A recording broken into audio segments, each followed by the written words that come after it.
제가 어릴 때 아마 가장 교회 주일학교에서 많이 불렀던 걸로 기억이 나고요. 어렴풋이 어디에서 교회 사택 옆에 있는 유치부실에서 하얀 그 궤도 이렇게 넘기면서 불렀던 찬양은 아니지만 이렇게 노래였던 것 같습니다. 우리 한번 혹시 아세요? 텔레비전에 내가 나왔으면 아시죠?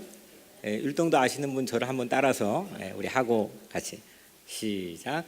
텔레비전에 내가 나왔으면 정말 좋겠네, 정말 좋겠네. 텔레비전에 내가 나왔으면 정말 좋겠네, 정말 좋겠네. 춤추며 노래하는 예쁜 내 얼굴. 텔레비전에 내가 나왔으면 정말 좋겠네, 정말 좋겠네. 아멘 할 수도 없고. 이 무대를 쓰기 위해서 수도 없이 율동을 연습했는데 그래도 무대를 잘 마쳤습니다. 이 노래는 무대에 서고 싶어하는 아주 순박한 어린 아이들의 동심을 담아두고 있는 노래죠. 그런데 이런 순박한 동심 말고 야박한 겉박으로 관객들을 숨죽이게 하는 그런 무대 위의 주인공들도 있습니다. 무력과 재력을 휘두르면서 순식간에 관중석을 공포로 몰아넣기도 합니다. 이것이 세상의 정치, 경제의 힘입니다. 무시할 수 없는 위세입니다. 위세의 사전적인 의미의 뜻을, 오늘 말씀이 제목이 위세인데 사전적인 의미를 찾아보니까 두 가지 의미가 있습니다. 하나는 사람을 두렵게 해가지고 복종하게 하는 힘, 사람을 무섭게 두렵게 해서 복종하고 따르게 하는 힘, 그게 위세이고, 두 번째는 위험이 있거나 맹렬한 기세가 있는 것을 위세라고 합니다. 그 기세가 있는 무대들이 세상에 참 많이 있습니다. 그 무대가 세상을 움직이고 호령하는 것처럼 보입니다. 오늘 이 책의 나훔이라고 하는 책인데요, 나훔은 총 3장으로 되어 있고 1장은 15절, 2장은 13절, 3장은 19절, 그래서 한 47절, 47문장으로 되어 있는, 그냥 앉아서 여러분들 셀폰으로 작은 좀 길다 한 기사 하나 볼 정도의 짧은 책입니다. 이 책의 지은이가 나훔인데 주전 7세기, 예수님이 오시기 한 650년, 60년경에 활동한 것으로 짐작이 되는 이 나훔이 살던 이 시대에는 아주 힘 있는 위세 있는 중앙 무대, 사람들이 다 포커스가 되어 있고 카메라 앵글이 그쪽을 향하고 있는 역사의 중앙 무대는 아시리아라고 하는 제국의 수도 니느웨였습니다. 요나 시대에도 요나 보고 하나님이 어디 가라 그랬죠? 니느웨 가라 그랬죠. 우리가 익히 알고 있는 이 요나 책에 나와 있는 니느웨, 독보적인 중앙 무대의 주인공 니느웨였습니다. 니느웨에서 일어난 일들, 니느웨에서 결정한 사항들, 니느웨에서 보도되는 일들이 아주 머나먼 타국의 시골에 살던 사람까지도 영향을 받을 수밖에 없는 막강한 위세를 세상에 떨치고 있는 시대였습니다. 북이스라엘은 주전 722년에 아시리아의 니느웨에 의해서 함락을 당합니다. 완전 깡그리 다 망해버리고 아주 많은 사람들이 그 니느웨 힘에 의해서 포로로 끌려갔습니다.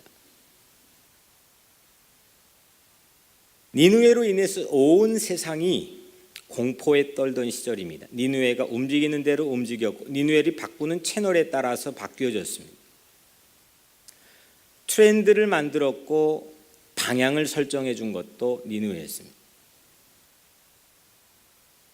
니느웨는 실로 천하무적이었습니다. 니느웨가 불고 다니는 바람은 세상을 휩쓰는 엄청난 아주 막강한 위세였습니다.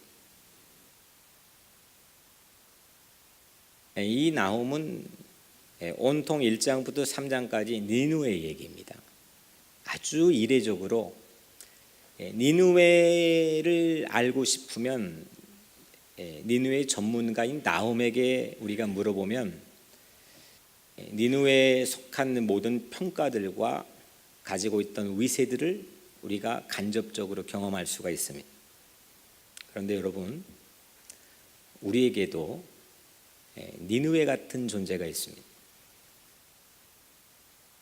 어떤 무대에서 결정하고 또 그 무대에서 움직이는 동선에 따라서 우리를 위축하게 만들고 기가 죽게 만드는 그런 니느웨가 우리의 마음 안에도 자리 잡고 있습니다. 무대는 평지보다는 높습니다. 나보다 높은 곳에 있는 것들, 나보다는 어느 정도 높은 곳에 있다고 생각되는 것들, 그런 것들로 인해 세상이 있는 질서가 유지되는 것처럼 보입니다. 그런데 이런 세상에 있는 위세들은 무엇이든지 막론하고 역사가 우리에게 증명하는 한 가지는 세상의 위세는 장수하지 못한다는 사실입니다. 니느웨의 위세의 수명도 고작 100여 년 남짓이었습니다. 주전 705년에 사네립이라고 하는 성경에 나와 있는 왕에 의해서 니느웨가 아시리아의 수도로 부상이 되고, 그리고 주전 612년에 이 니느웨는 바벨론 제국에 의해서 함락을 당해서 역사 안에 사라지게 됩니다. 허장성세, 이걸 줄여 허세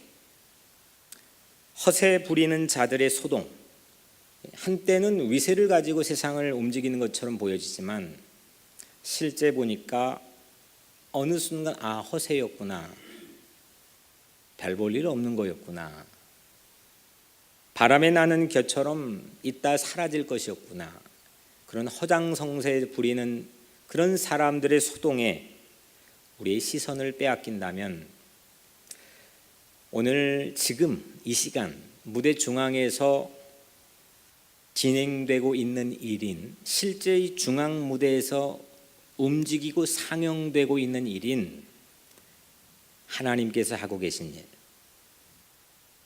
하나님께서 일하고 계신 일, 그걸 보지 못할 위험이 우리 안에도 있게 됩니다.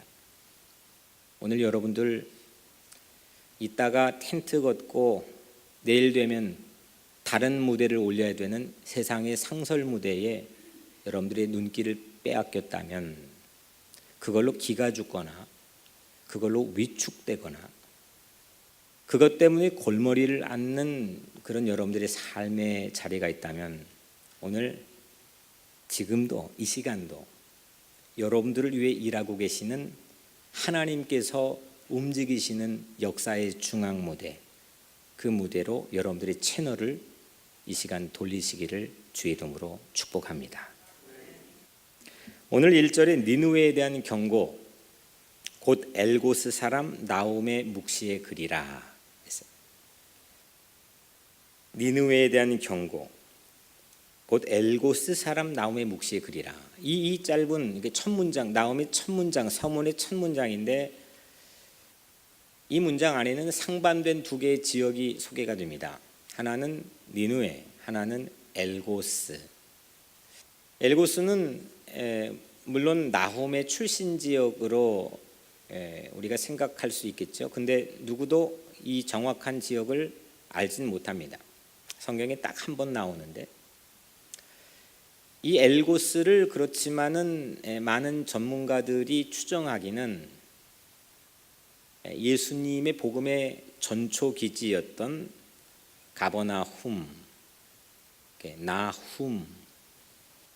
나훔이라고 하는 사람의 마을이라고 하는 가버나훔의 자리일 거라고 많은 사람들은 추정을 합니다. 가버나움은 예수님의 공생의 사역의 센터, 전초 기지였습니다. 막 예수님이 3년 동안 공생에 하루 이쪽 갔다가 일하시고 반드시 백하고 돌아오는 전초 기지, 센터, 예수님의 아지트가 가버나움입니다. 갈릴리 호수의 북쪽에 있는 가버나움은 그래서 예수님 복음의 중앙 무대였습니다. 하나는 세상의 중앙 무대고 니느웨, 하나는 세상의 중앙 무대고 엘고스, 가버나움으로 추정되는 엘고스, 또 하나는 복음의 중앙 무대입니다. 사실 이 말씀을 한 주일 동안 숱하게 반복하게 읽고 이게 하나님 무슨 뜻입니까? 어떻게 말씀을 전해야 됩니까? 너무 좀 이게 안 올 것 같아 두렵기도 하고 또 한 주일 그렇게 보냈는데 이 1절을 읽으면서 하나님께서 저에게 그런 감동을 주시는 것 같았습니다. 어떤 곳의 위세에 주목할 거니 역사의 세상의 중앙 무대, 복음의 중앙 무대. 아주 시시하고 촌스러운 얘기가 될지는 모르겠지만 예를 들자면 우리의 자녀들 주일날 교회 갈 거니 아니면 학교 갈 거니 국가고시를 볼 거니 가서 예배를 드릴 거니 지금이야 이렇게 촌스럽게 들리는 질문의 수준이 되어버렸지만 저 어린 시절만 해도 이거는 상당히 중요한 신앙적인 질문이었던 때가 있었습니다. 이거에 대한 분명한 답을 하는 신앙이 안 되면 그는 교회 직분자가 될 수 없고 목사도 될 수 없고 건강한 크리스찬으로 대접받지 못했습니다. 오늘날은 역사의 중앙무대와 복음의 중앙무대가 너무나 우리 신앙 안에서 혼재되어서 무엇을 쫓고 있는지 무엇을 믿고 있는지 우리에게 많은 혼란을 주기도 합니다. 성경은 분명하게 우리에게 도전하는 질문을 합니다. 니느웨를 볼 거니 엘고스를 볼 거니 어떤 곳의 위세, 어떤 곳의 기세와 어떤 곳에 부는 바람에 주목할 거니 나홈의 서문은 우리에게 이런 질문으로 시작을 하고 있습니다.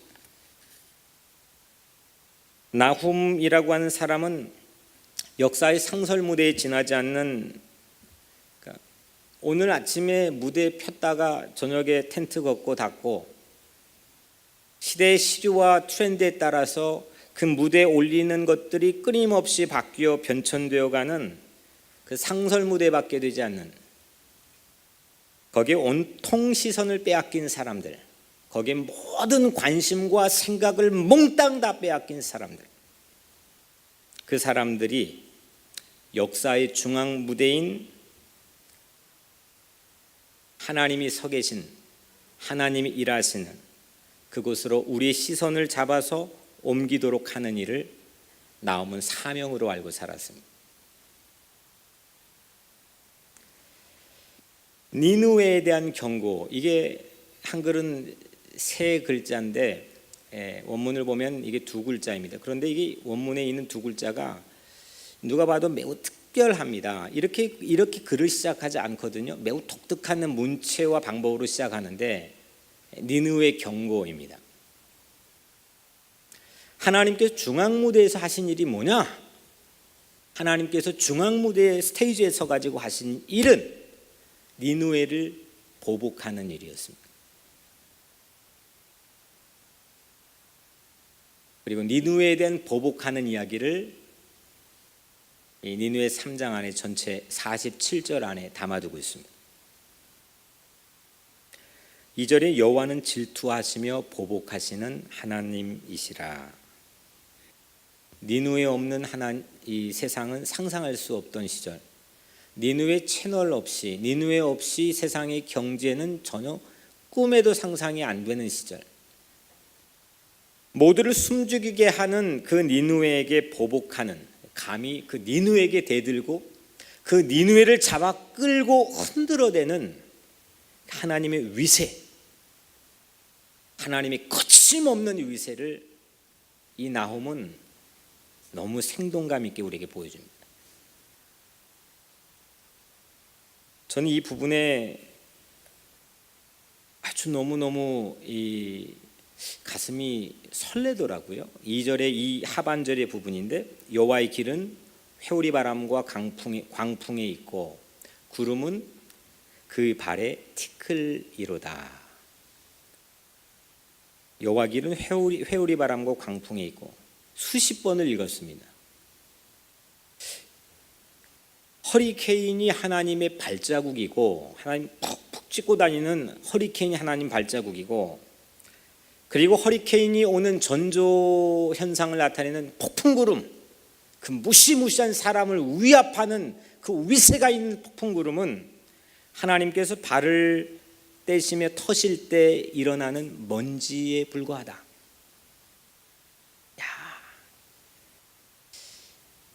하나님의 위세가 무언지를 얼마나 체험했길래 이렇게 생동감 있는 언어로 표현할 수 있을까?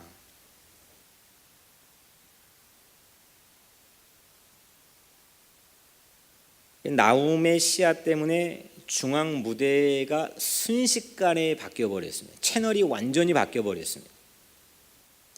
채널을 고정해서 니누에서 벌어진 일들만 세상이 주목하고 있던 시대, 그것 때문에 위축되고 기가 꺾여 살던 그 시대에 하나님이 역사의 전면에 등장하셔서 그 니누에게 보복하고 그 니누에를 잡아 끌어내는 그 역사의 중앙 무대로 채널이 나훔 덕분에 바뀌었습니다. 여러분들이 보고 있는 영상의 채널은 주로 어디에 맞춰져 있습니까? 그 맞춰져 보고 있는 채널에 따라 여러분들의 생각은 사고가 형성되게 되어 있고, 여러분들의 행동 양식은 결정되게 되어 있습니다.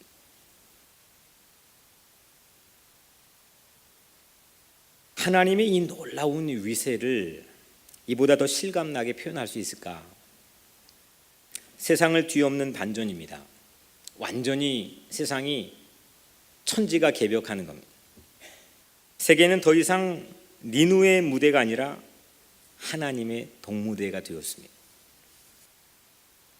텔레비전에 하나님 나왔으면 정말 좋겠네, 정말 좋겠네입니다.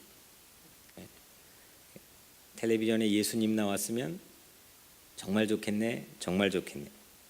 우리가 예수님 만날 테니까 텔레비전에 예수님 나왔으면 정말 좋겠네, 정말 좋겠네.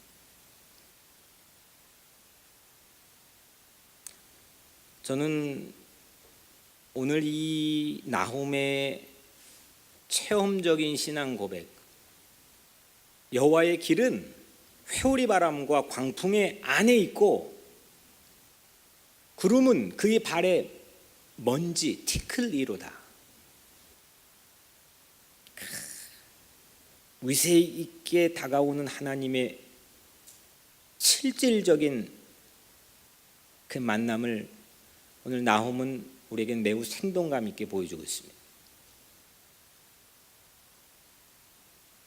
4절에 그는 바다를 꾸짖어 그것을 말리시며 모든 강을 말리시나니, 하나님이 고함을 치니까 바다와 강이 말라버렸습니다. 무엇으로도 막아설 수 없는 그 위세의 거대한 물결이 하나님 고함 치니까 말라버렸습니다. 바산과 갈멜이 쇠하며 레바논의 꽃이 시든도다. 바산 갈멜이요, 전 이스라엘 국도에서 가장 비옥한 가장 풍요의 녹색지대인 바산과 갈멜이 전부 말라버리고 쇠하여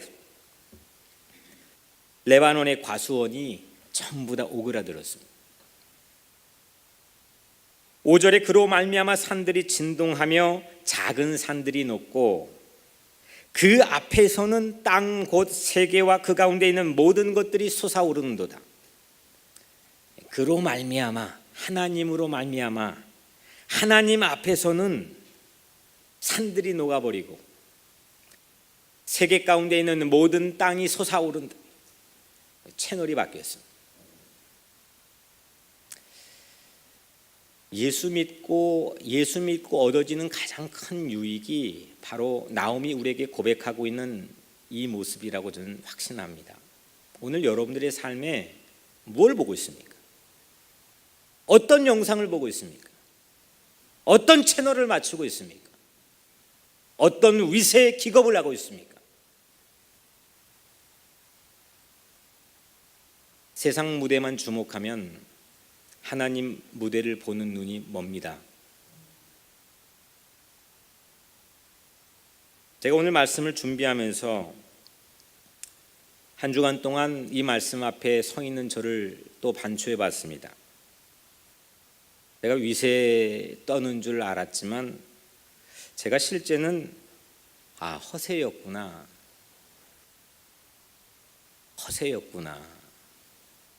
이거를 하나님 말씀 앞에서 깊이 깨달았습니다. 실속 없이 겉으로만 드러난 기세를 가지고 높은 무대를 바라보며 우리가 살고 있지는 않습니까? 허세는 경상북도 방언인데 허수아비의 경상북도 방언이랍니다. 허수아비의 논란 참새 아시죠? 논밭에 참새떼 오지 말라고 허수아비를 세워놓는데 세상의 위세 앞에서 그런 모습으로 우리가 소스라치게 놀라 도망하면서 실제 아무런 추수를 갖지 못한 삶을 살고 있을 수도 있겠다 싶었습니다. 하나님을 상설 무대, 접었다 텐트 닫고 또 피고 또 접었다 또 피고 중앙 무대가 아닌 저 구석에 있는 상설 무대로 우리 각자의 삶의 호수아비로 밀어놓고 우리 각자가 세상을 주무대로 삼으려는 야욕이 내 안에, 우리 안에 도사리고 있지는 않았을까? 하나님 앞에 참회했습니다.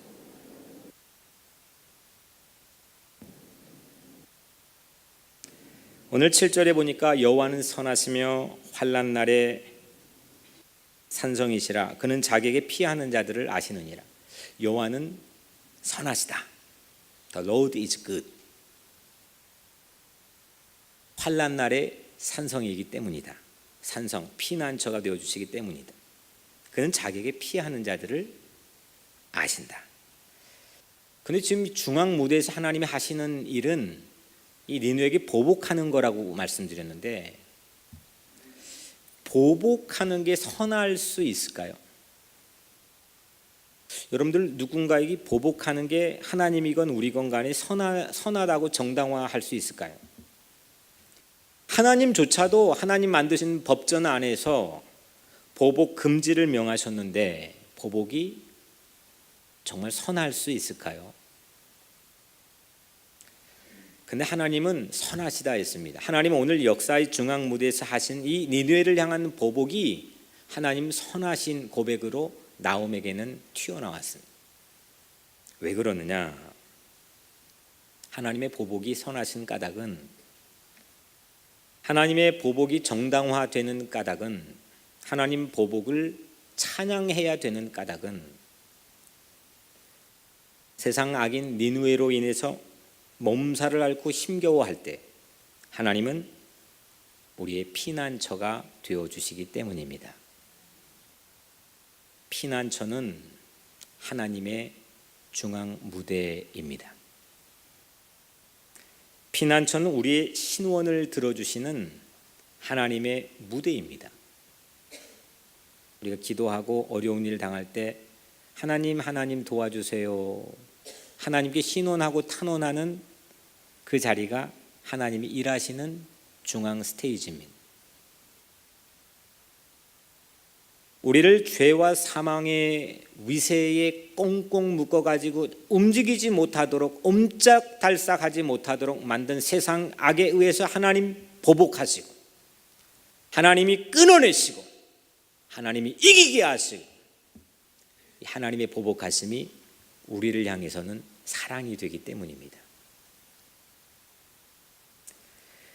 중앙에서 밀려난 사람들, 죄값으로 밀려난 사람들, 세상 시스템에 의해서 좌지우지되며 낙심한 사람들, 그 사람들을 다시 중앙에 세우는 것이 하나님의 시나리오, 하나님의 대본입니다. 이것이 나홈의 사명이기도 하고 오늘 우리 교회의 사명이기도 합니다. 하나님의 자녀들이 니느웨의 공포증에서 벗어나, 저마다 사람들이 니느웨 니자만 나오면 기겁을 하죠. 니느웨가 어떤 존재인데, 오죽하면 요나가, 그 충실했던 요나가, 하나님 말이라면 뭐든지 했던 예언자가 니느웨 나오니까 반대편으로 도망을 했겠습니까? 기겁하게 만들고 배 아래로 도망하게 만들고 위축하게 만드는 그 니느웨 공포증에서 우리 같은 하나님의 자녀들이 벗어나서 주권자인 하나님을 믿고 그분께 기도하게 해주는 것이 나홈의 사명이었습니다. 그래서 나홈의 설교는, 이 세쪽인 나홈의 설교는 풍선처럼 부풀려진 니느웨의 실체를 세상에 공개하고 드러내며, 니느웨의 소란, 시끌시끌하고 전면에 그 니느웨 도배를 하고 있는 그 니느웨 소란을 정리해 주므로 니느웨 위세가 실은 허수아비에 불과한 허세에 지나지 않는다는 것을 나홈은 우리에게 알려주고 있습니다.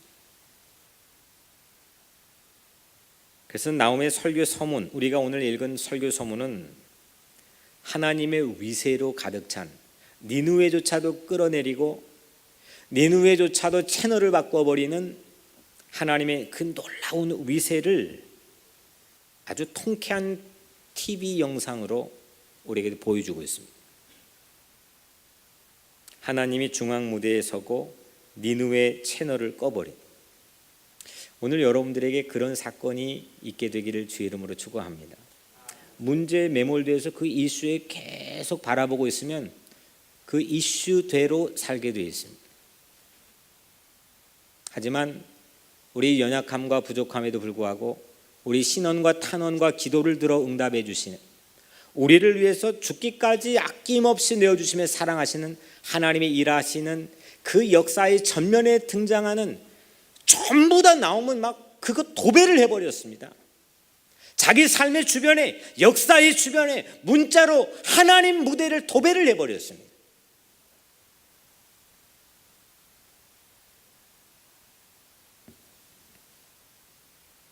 우리를 넘어뜨리고 위축하게 만드는 주변의 모든 파워의 정체를 낱낱이 드러내어서 그 골칫덩어리, 그 골칫거리를 주변으로 밀어내며 우리의 피난처가 되시는 하나님께 기도하며 하나님을 믿는 것이 능력인 걸 여러분들 믿으시길 바랍니다. 성경에서 허세와 위세를 명백하게 보여주는 곳 하나를 소개합니다. 우리 안에도 허세가 있다면 이 거품을 좀 빼고, 어떻게 하면 위세 있게 성경에 끊임없이 반복하는 이 관용구인 담대하게 우리가 살아갈 수 있을까? 사사기 7장에 보면 미디안이라는 적군의 숫자가 13만 5천 명이었습니다. 그에 맞서서 기드온, 이 이스라엘 편에 있는 아군의 숫자는 3만 2천 명입니다. 이 자체만으로도 수적 열세에 놓여 있고 게임되지 않습니다. 하나님은 그 13만 5천 명 앞에서 있는 3만 2천 명, 그 3만 2천 명 중에서 3만 1,700명을 허수로 관조의 집으로 돌려보냅니다. 그리고 몇 명만 남겨놨죠? 몇 명이죠? 기드온? 300명. 300명을 딱 남겨놨어요. 아니 13만 5천 명 앞에서 300명이 서 있는 겁니다. 이 300명으로 이루어진 이 전쟁은 마치 우리나라 명랑대첩, 이순신 장군이 300척 이상 되는 외선 앞에서 12척의 아군의 배를 가지고, 영화 보면 얼마나 장엄합니까? 사람이 기가 죽잖아요. 막 발발 떨잖아요. 심지어는 이순신도 고뇌에 빠집니다. 달 밝은 밤에 나와서 이 고민에 빠진 이 아버지에게 심지어는 아들조차도 만류를 합니다. 위축되고 기가 꺾이는 순간 아무것도 이루어지지 않습니다. 다시 길을 차린 이순신이 그 12척의 위세를 다시 회복하여서 적을 전멸시키는 엄청난 전쟁에 대한 기록을 우리에게 전해줍니다. 마치 오늘 이 기도원 300명은 유대판 명랑대첩처럼 기적같은 승리를 우리에게 보여줍니다. 그런데 여러분들, 그 안에 있는 전술 어떻게 이겼을까? 그 전술이 매우 의외로 심플합니다. 사사기 7장 17절에 보면 너희는 나만 보고, 이게 지금 하나님이 이게 300명 가지고 전쟁해야 되는 기드온에게 마지막 최후 준 전략입니다. 너희는 나만 보고, 한번 따라해볼까요? 너희는 나만 보고, 너희는 나만 보고 내가 하는 대로 하되.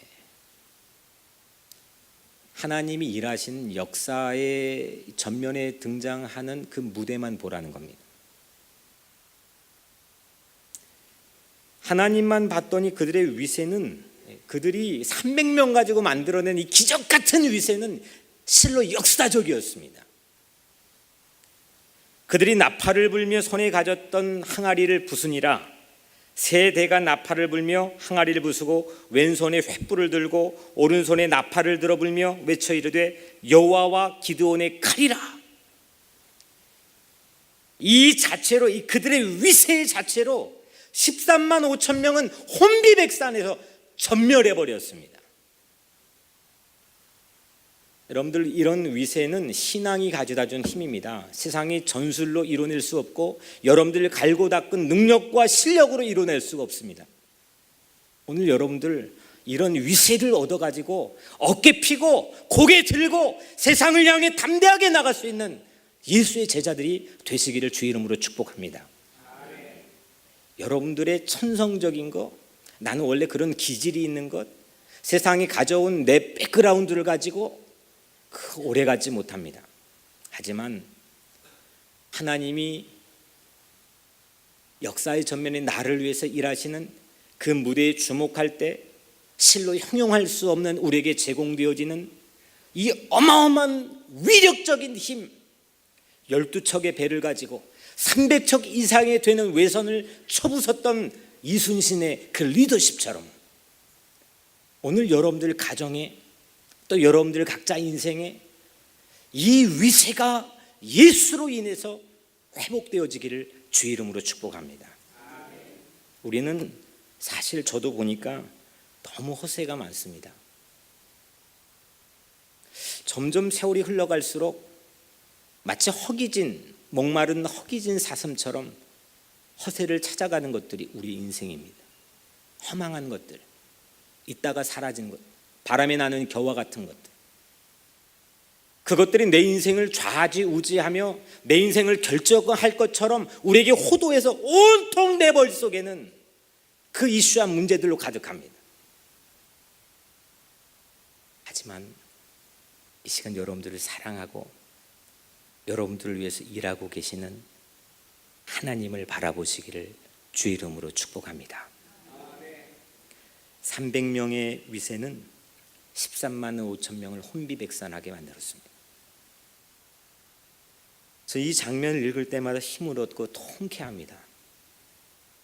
명랑대첩과 비교도 되지 않을 만큼 이 놀라운 하나님이 제공하는 위세, 그 300명에 담겨있는 놀라운 기운이 오늘 여러분들 이 공동체 안에도 가득 회복되어지기를 주의 이름으로 축복합니다. 우리 안에 있는 허세를 제합시다. 허세를 털어냅시다. 그리고 위세 있는 300으로 다시 전열을 정비합시다. 세상 바라보지 않고 하나님의 중앙 무대만 바라볼 수 있는 300이 내 안에 있다면 무엇이 위축되고 무엇이 기가 죽겠습니까?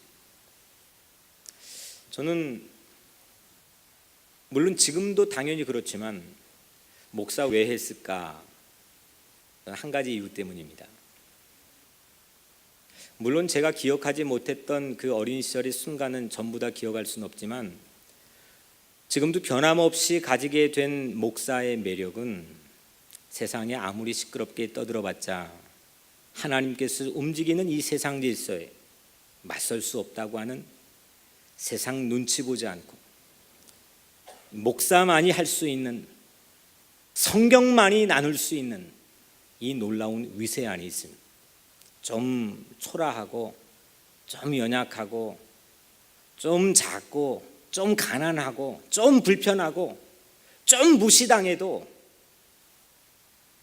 목사 안에 있는 이 매력은 오늘 나홈이 고백했던 것처럼 찌찌한 역사의 상설 무대에 주목하지 않고 역사의 전면에서 우리를 위해 활동하고 있는 하나님의 메시지를 전하는데 저는 이 목사의 매력이 있다고 생각합니다. 교회의 매력도 마찬가지고 크리스찬의 매력도 마찬가지입니다.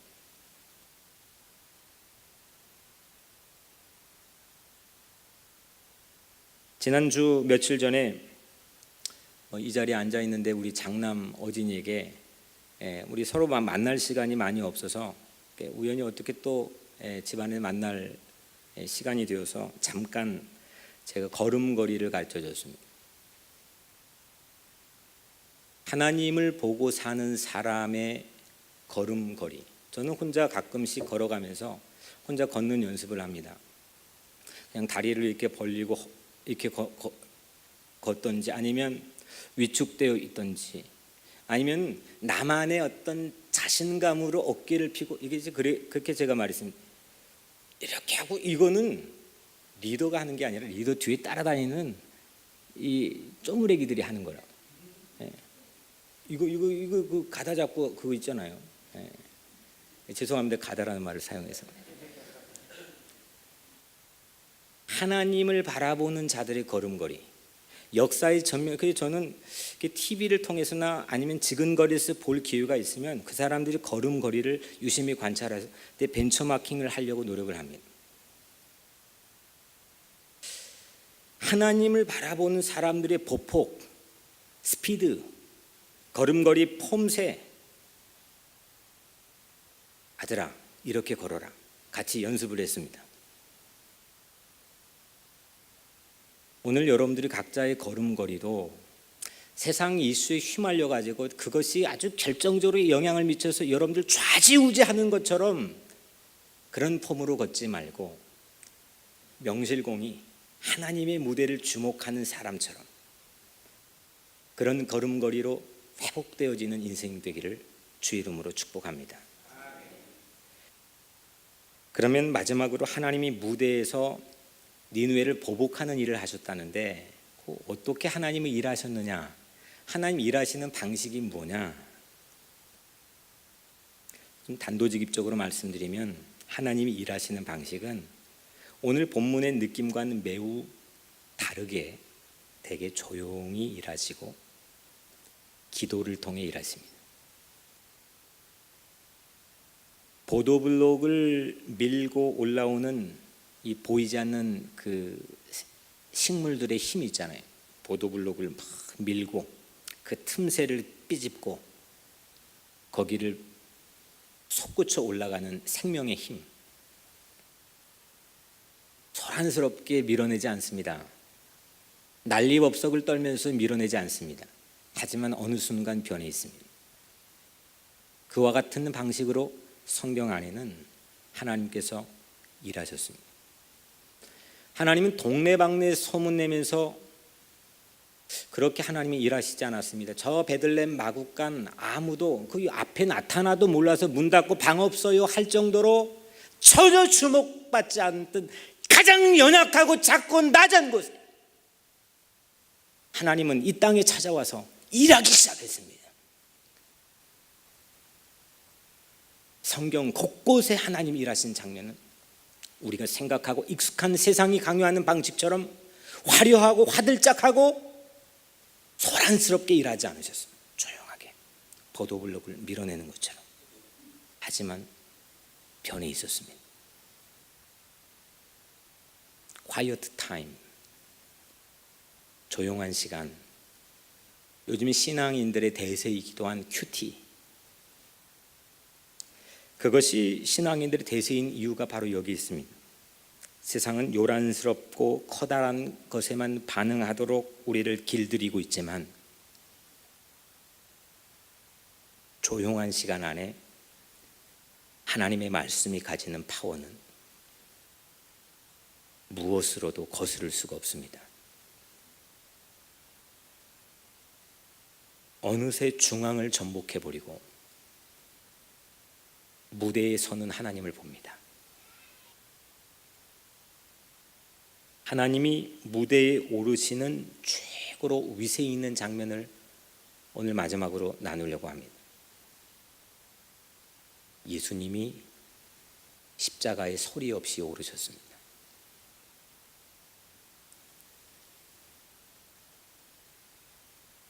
뭔가 기대를 보고 바라봤던 군중들도 이젠 끝이구나 생각하며 하나하나씩 떠나갔고 도리어 바라바를 놓아주라고 아우성이었습니다.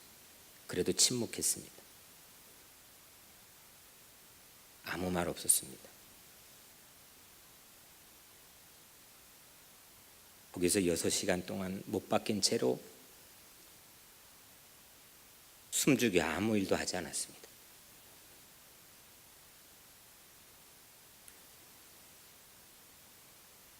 하지만 그 시간은 마치 화산 폭발 직전에 마그마가 지하의 땅속에서 끓고 있는 것처럼 세상의 모든 죄와 사망의 위세를 송두리째 제압할 사랑의 마그마가 거세게 움직이고 있었습니다. 그 6시간 동안 조용히 일하셨습니다. 예수님이 숨을 거두었던 그때 해가 빛을 잃고 온 땅에 어둠이 임했습니다. 성소의 휘장이 위로부터 아래로 찢어져 둘이 되었습니다. 땅이 진동하며 바위가 터졌고 심지어 집행관인 백부장조차 그 위세에 두려워했습니다. 이렇게 하나님의 무대는 조용한 듯하지만 내 어려움과 내 곤란과 여러분들이 환난에 침묵하시는 것 같지만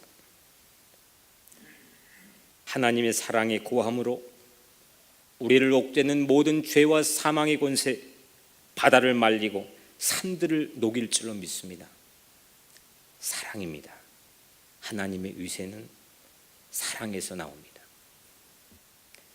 회오리 바람과 광풍 속에 하나님의 발자취가 있고 폭풍 구름들은 하나님의 발을 떼실 때마다 이는 먼지에 불과하다고 하는 이 나홈의 찬란한 하나님 체험의 신앙 고백. 자녀들을 사랑하시는, 그래서 니느웨를 향해서 보복하시는 하나님의 거침없는 놀라운 위세. 이 위세를 여러분들도 오늘 예배를 통해 체험하시기를 주의 이름으로 축복합니다. 십자가의 위세는 하나님의 사랑의 위세입니다. 그 사랑에 거스를 수 없는, 정말 눈뜨고 보고 있기도 민망한 저 같은 죄인을 자녀 삼기 위해서 십자가 예수를 못 받게 하고 그 조용한 가운데 일하시는 놀라운 하나님의 거침없는 위세, 그 위세는 사랑의 위세였습니다. 무엇으로도 거스를 수 없는 이 위대한 위력, 그 위력이 한 사람 한 사람을 거듭나게 할 수 있습니다. 십자가 위세는 세상을 단박에 주변으로 밀어내버리고 하나님이 중앙 무대에 서시는 순간입니다. 허수아비 보고 떨고 있지는 않습니까? 허수아비의 마음을 빼앗겨 매료되어 그것만 바라보며 살고 있지는 않습니까? 실상은 없고 허세에 불과한 무대를 보고 혹시 두려워하고 있지는 않습니까? 내 안에서 하나님의 중앙 무대만 바라볼 수 있는 300을 가려냅시다. 300으로 전열을 여러분들 각자 인생이 다시 정비되기를 바랍니다. 그 300으로 나움처럼 내 안에 니느웨에게 경고합시다. 사랑으로 위세 있게 다시 우리의 걸음걸이를 가다듬읍시다. 세상 무대인 니느웨에 서지 않고 복음의 중앙 무대인 가버나움의 나훔처럼 섭시다. 이때 하나님은 우리의 피난처가 되어주시며 그 피난처가 내 인생에 잊지 못할 무대가 될 줄로 믿습니다. 사랑하는 성도 여러분, 너희는 가만히 있어 내가 하나님 됨을 알지어다. 너희는 가만히 있어 내가 하나님 됨을 알지어다. 내가 문나라 중에서 높임을 받으리라. 내가 세계 중에서 높임을 받으리라. 만군의 여호와께서 우리와 함께 하시니 야곱의 하나님은 우리의 피난처이시로다. 아멘. 니느웨를 향한 하나님의 보복은 결국 이스라엘을 향한 하나님의 사랑이었습니다. 죄의 위세를 허무고 우리를 사랑으로 품어주시는 이 하나님의 놀라운 위세를 믿음의 눈으로 보시기를 주의 이름으로 축원합니다. 이제 허세에서 위세로 채널을 바꿉시다. 황골탈퇴하는 인생이 됩시다.